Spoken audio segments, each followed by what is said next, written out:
global expanding scenography from the south, and this time we're moving from the global perspectives into Latin American perspectives, and I'm passing my word to Chequia. Thank you so much.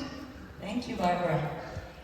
Hola, buenos días y bienvenidos y bienvenidas. Espero que todos estén muy bien. Es un placer estar aquí el día de hoy con ustedes. No se preocupen, no se me ha olvidado que esta es una charla en inglés. Solo quería darles la bienvenida en mi lengua materna y la de muchos de ustedes también, de español. Y también para que conozcan a Jen hablando español y luego a Jen hablando en inglés, que es como otra persona. So, добрый день, good morning to all of you. Don't worry, I haven't forget that this is an English, a talk that must be given in English. I just wanted to say hello and to welcome all of you in my mother language, which is Spanish. And it's beautiful and it feels great to be here to talk in Spanish and share my language with all of you. It's a pleasure to be here. Thanks Renato for the invitation. Thanks Barbara and the rest of PQ for having us in this beautiful conversation and round table.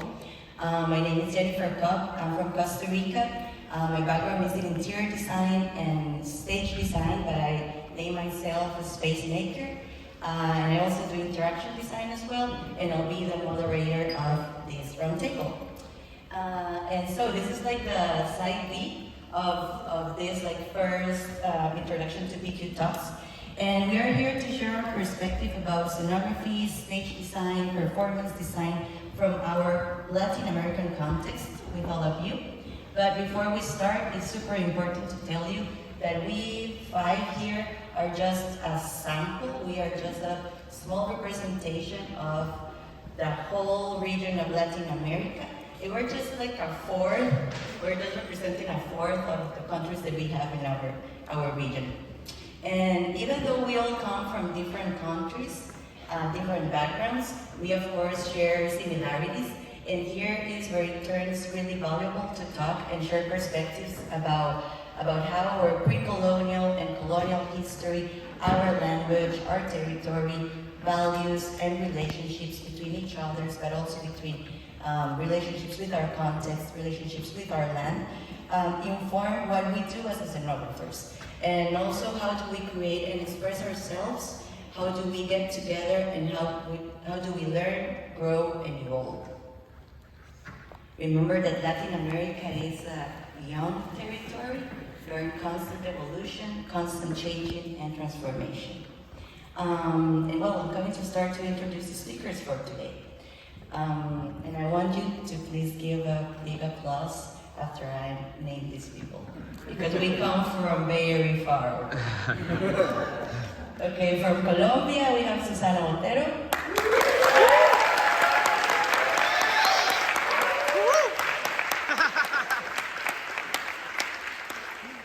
And from Chile, we have Pedro Grameña.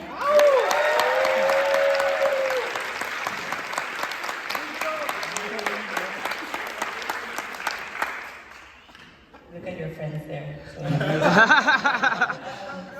From Mexico, we have Monica Raja.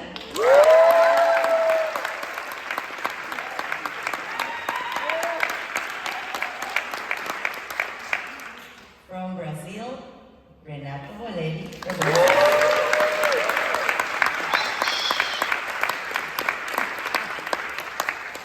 And from Costa Rica, my person.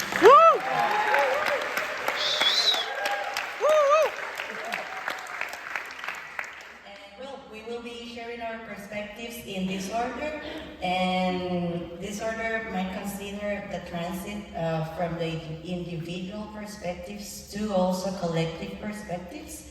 And because it is the first time for Colombia to be here as a country in this PQ, Susana goes first, and I'm going to pass it to her.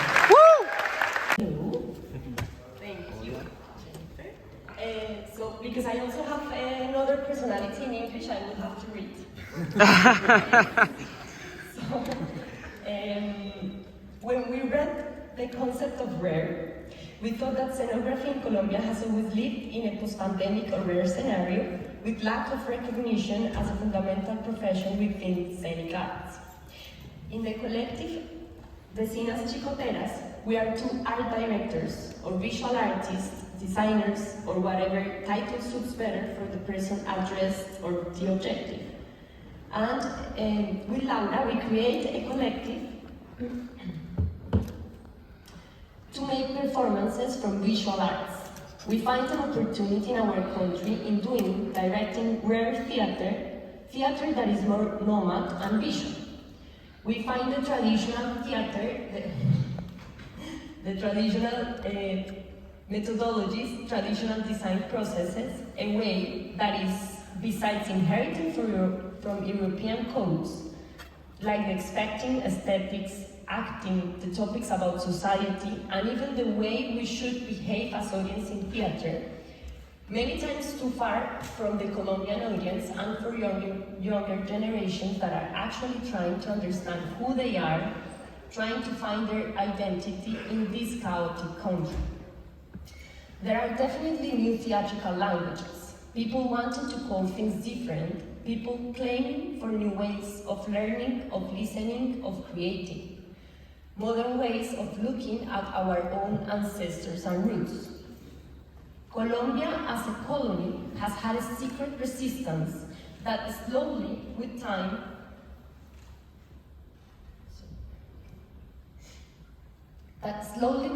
is being unveiled to embody the own and the foreign at the same time, the individual and the collective, the familiar and the new. We find syncretism, a Colombianization of models of the global north. For instance, you can find Catholic churches with suns, symbols of adoration of Muiscas indigenous, on altars happening during slow catechization around the 16th century.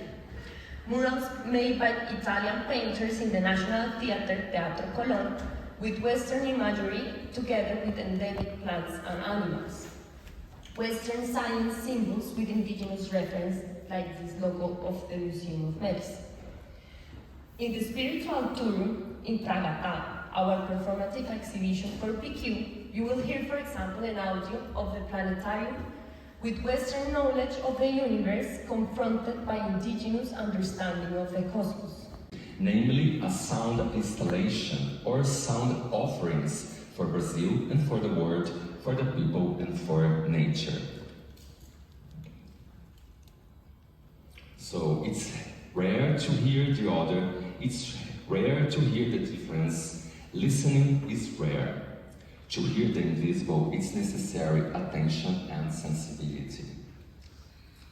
So I will show a little bit, and here you can see the exhibition, and here you can see the result of this process, but just in pictures, so you need to visit the space to meet these works and its surprises.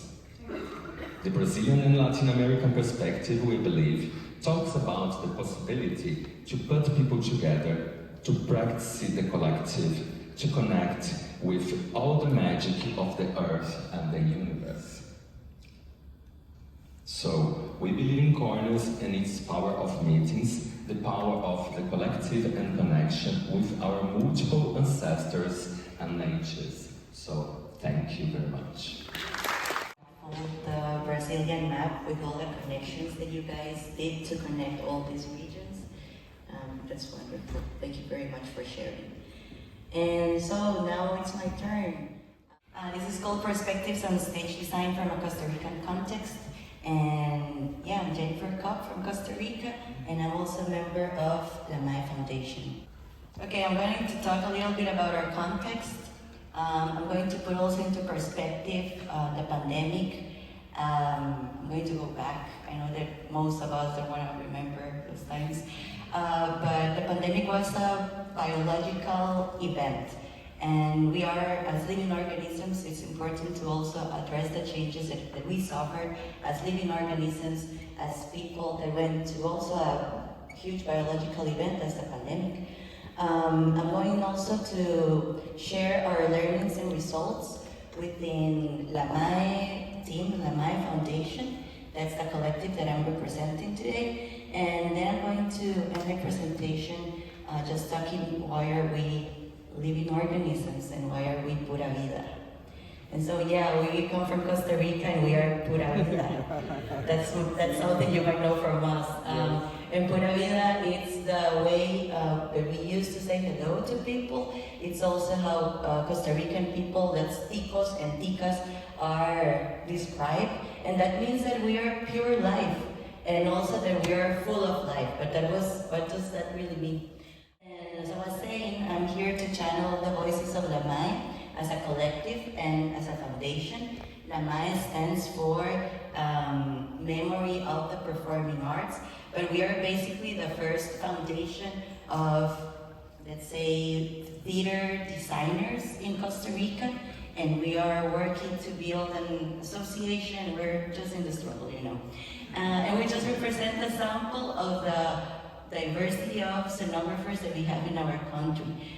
Here I just want to tell you that Costa Rica represents the 5% of the whole biodiversity in the world, and our species, animals and plants are like super wow, but also the people that we live in the country, because we're super diverse. I mean, as Monica was saying, like you can tell if I'm Costa Rican, if I am Mexican or Chinese or what, but that's the point of being diverse as well.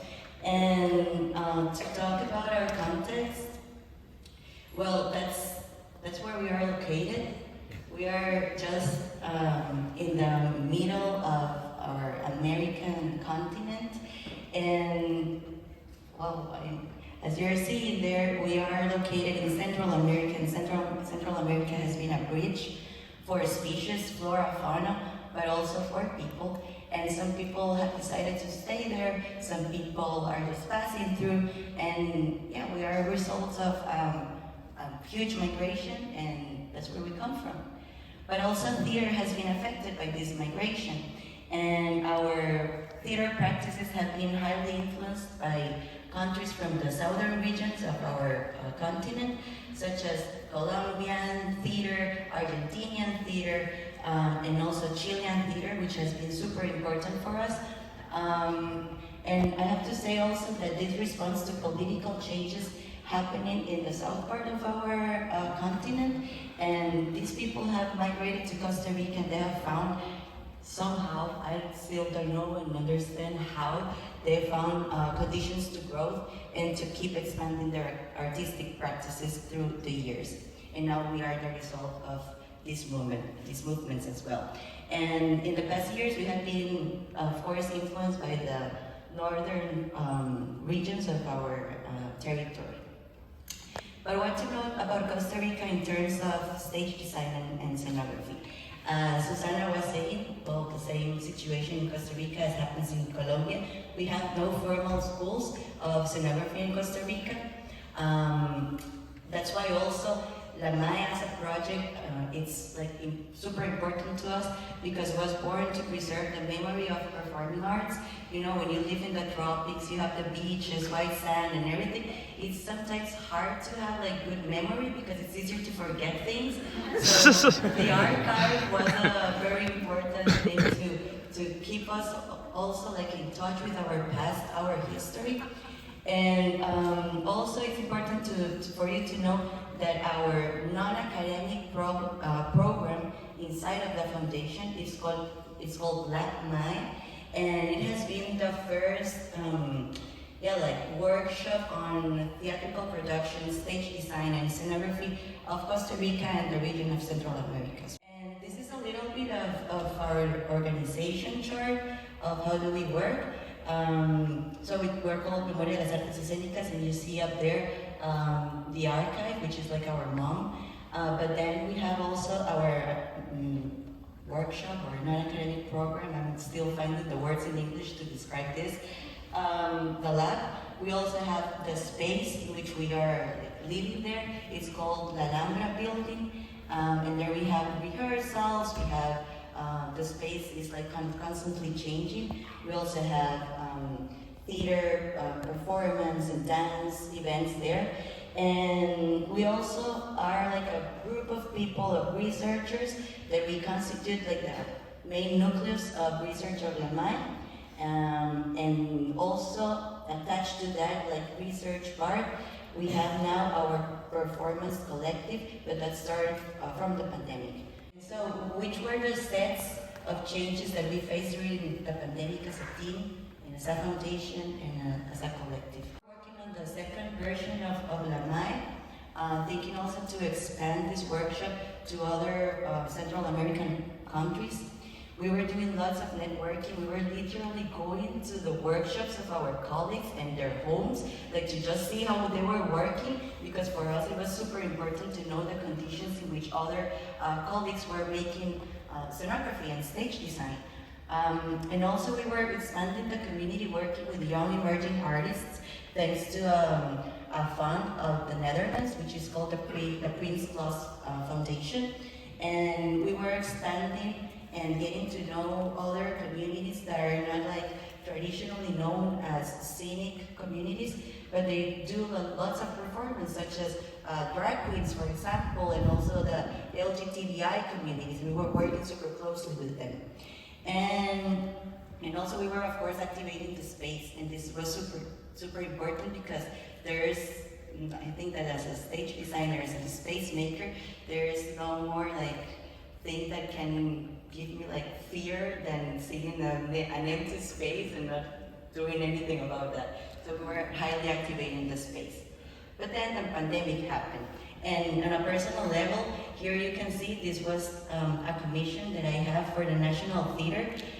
During the pandemic, it was the Dulcinea Historia was the name of the play, and was the only production of the National Theater of Costa Rica. And it was supposed to be a live performance, but when the premiere came, we ended up having the play on Facebook Live. Imagine what an experience, a total change.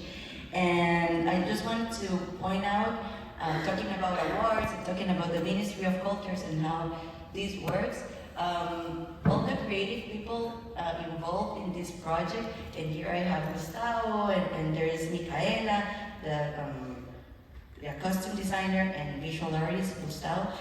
We all won a prize, but the amount of the total, like the prize was so little, and we had to split the award in between all of us, because the Ministry of Culture didn't have more money. They gave us the prize, but it was like, it wasn't a good prize, you know? Of course, we as a team, we started like having lots of questions about what should we have, about, what's the pandemic, and now what should we do? And we learned that communication is key in a country in which scenography is not normal. When you tell someone like, hey, yeah, I'm Jen and I'm a scenographer, they are like, oh yeah, choreographer. It's like, no, that's different. Then we found ourselves that an empty space was also a dying space, and Alhambra became an empty building, and it started to die, and we needed to start to work on new dynamics to keep the space alive. Because we do scenography, we do stage design, but we're also keeping this space alive for other collectives and other people to come here and do also what we like to do. And of course, we all turned the survival mode on. And the most important thing was to survive, first on an individual level, and then as a collective. Artists were left without jobs, of course. And talking about this, we ended up with lots of questions that I'm going to try to answer with some of the learnings and results that we had from this process. But our questions were in this sense, like, for example, in a place where there is no academia, how might we validate knowledge and enhance communication? Or how might we, amidst the pandemic, keep ourselves stimulating, sharing, and creating? How might we bring people together again in the Alhambra building in a safety way? And how might we now and in the future address and work with the resources that we have, or start looking to resources in a different way? How might we resist in healthy ways to what is no longer good for us? And this is our learnings and results of this phase. And the biggest learning is that it wasn't just about stage design in itself, but it was about our role as individuals working collectively and trying to survive to really, really harsh conditions. And this is a picture of the collective of the last PQ. Not all of the team is here, but yeah, we learned how to resist as a collective. And we also learned that diversity is key for spatial dynamics, but it's also key for everything. And it's important for us to have diversity, but in terms of our space, we start diversifying, of course, what we were doing, because we had like very little rehearsals, like secret rehearsals, because it was super illegal. So we had to make day tours, also events.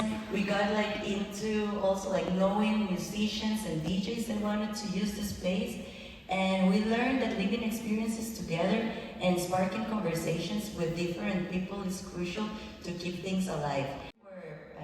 I'm going to repeat, where academia doesn't exist, people have very little knowledge about words, concepts, they're scared about big words. So sharing experiences and sparking conversation is core to bring people together in one space. This is one of my favorite pictures. It's this little kid just going through our archives and stage design sketches. And there's also a sample of a flyer that we did for an exhibition of costume design. Also, we went back and we reminded ourselves that the archive is the heart of our project. We worked this project in collaboration. It was an international collaboration, and we worked it with Proyecto from Chile. That is like it's a sister of LaMAE, kind of. And this reminded us of the value of the heritage that we preserve and how we use it to inform designers about history and development of theater design. This project was really, really cool to work with them and to share our archive with them, because apparently we have lots of information in our archive about the theater collective that Victor Jara had, Teatro del Ángel. And Teatro del Ángel stopped in Chile because of political things, and they went to Costa Rica, and they kept on doing theater until the end of the 80s. So it was super important to share this with our Chilean fellows. And we also that we are forces of resistance and change. And I want to mention here Colectivo Las Artes.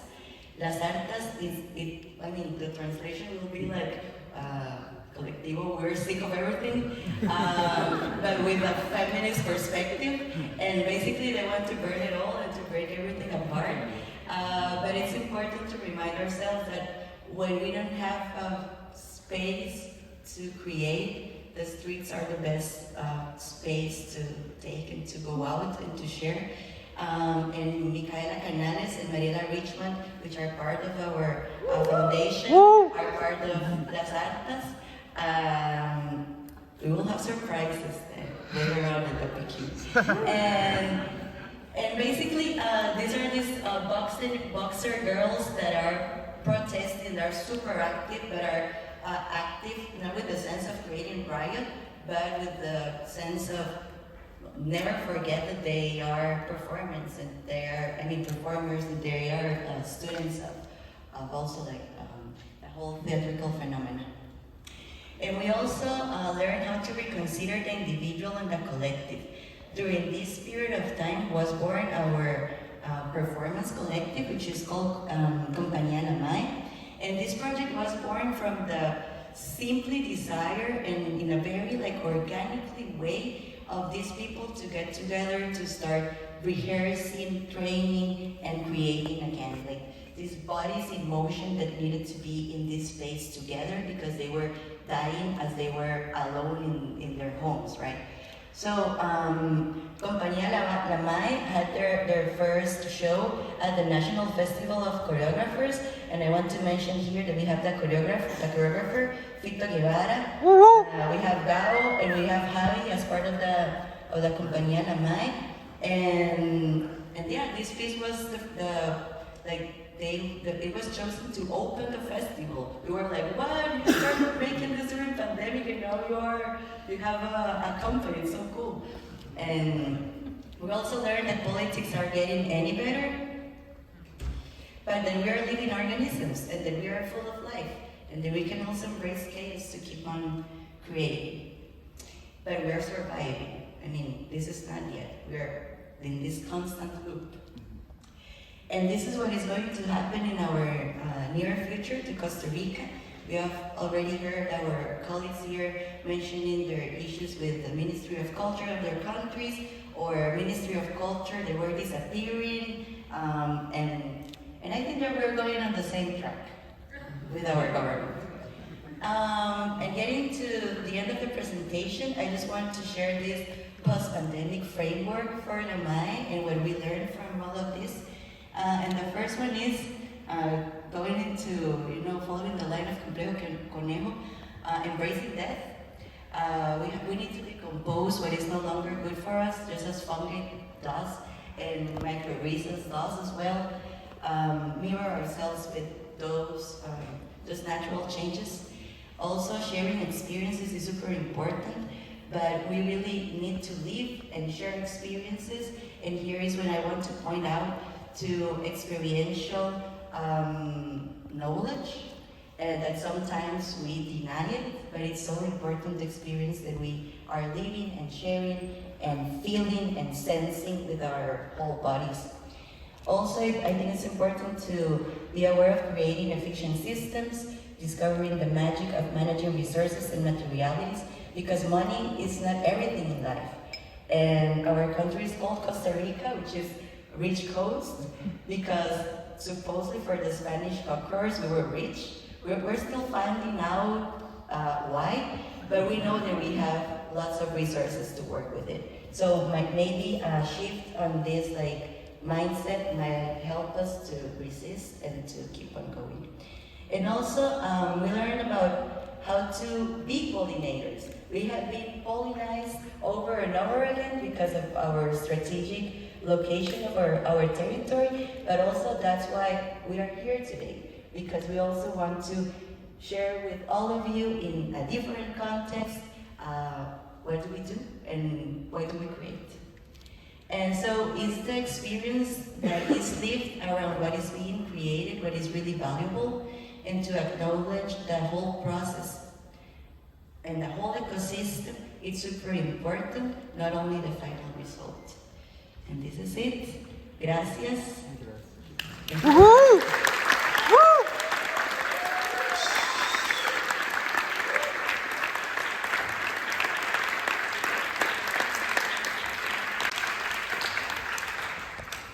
Now we have a few minutes for questions and comments.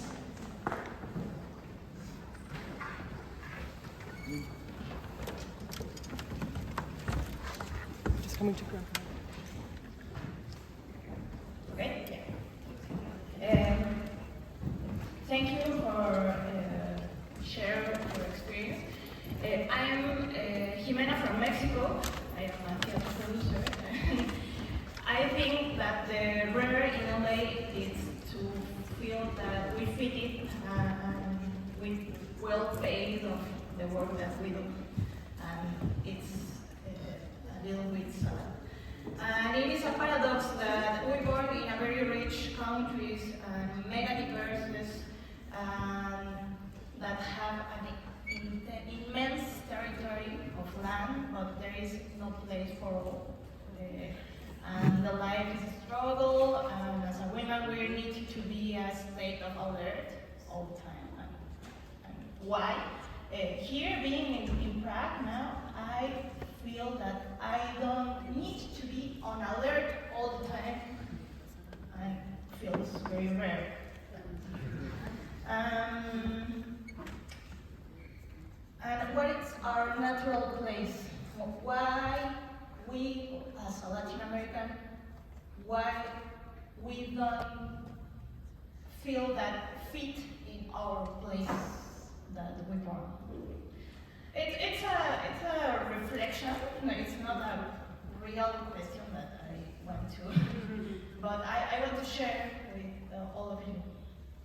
First of all, applaud the PQ for this opportunity, for those from the scenographic community to reflect on their industry, and I particularly want to applaud this presentation this morning, particularly the earlier speakers from the Praga Council and the Chilean executioners and Monica, who were very much challenging the hierarchy that exists in theatre in their countries.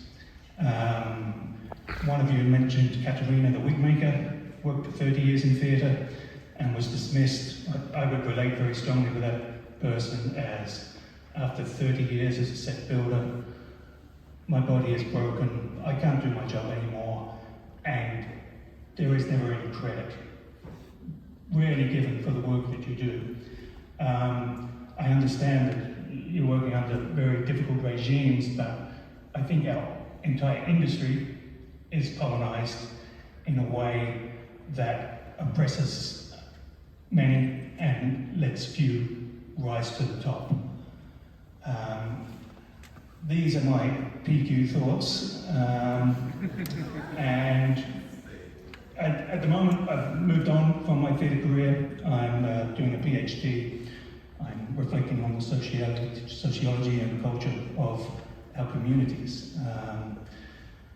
I feel a little inept perhaps quoting a Brazilian sociologist, people like Roberto, but I read a lot of Paulo Freire, who worked a lot with cultural change, with agriculturalists and peasants, and understood that change has to come with a conversation, as we're having here, from the bottom up.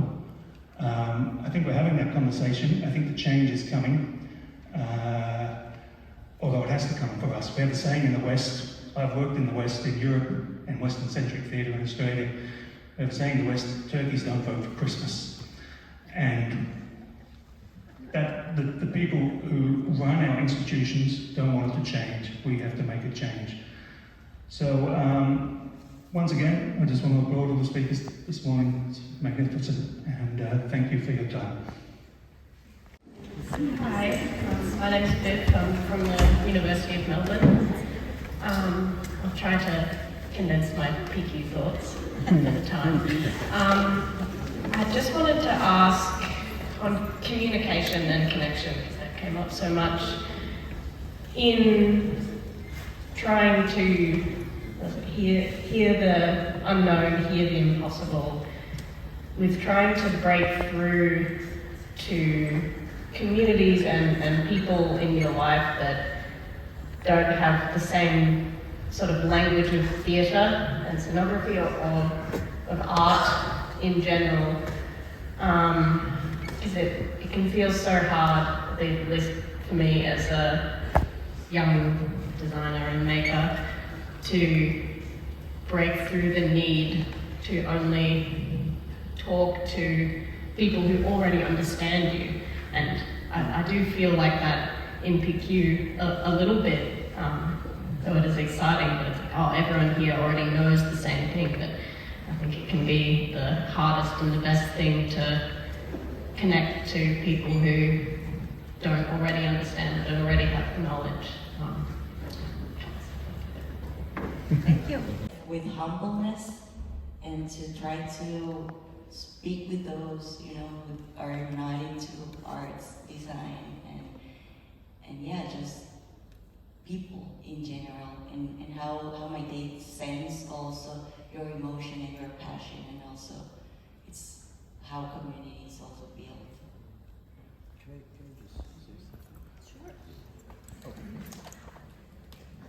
I just want to add to that. For me, what you say makes a lot of sense, and it's something that we as a collective always thought. Like, for who are we doing theatre? For who are we doing performance? And in our case, this urge to make it change, it doesn't mean necessarily to build a building on fire with all the people inside, not necessarily. But it's more like looking outside that building, and it's something that Jennifer said a couple of minutes ago. If you don't find a place, then the street is the place. Go to the people, go to your peers or friends, or even unknowns that don't necessarily relate to theatre, but in them you will find knowledge, a new way to understand your own professional practice, and it's so enriching. And on the other side, there's spaces or places like this, like PQ. I'm like a big fan of PQ. This is another time. But we were just talking about this a couple of moments ago, that these places are embracing us somehow and expanding also their own conceptions on scenography, on design. So it's amazing for me at least to see that from my first PQ that was in 2015 to now, there's a lot of Latin American presence, there's a lot of Asian presence. It's slowly but surely expanding into this community of different ways of thought, and it's an amazing thing. So hold your emotions and share it with others. At 2:30 here, we're going to have a bunch of wonderful flesh tones, so please come back, and I'll see you here. Have a great lunch. Hola.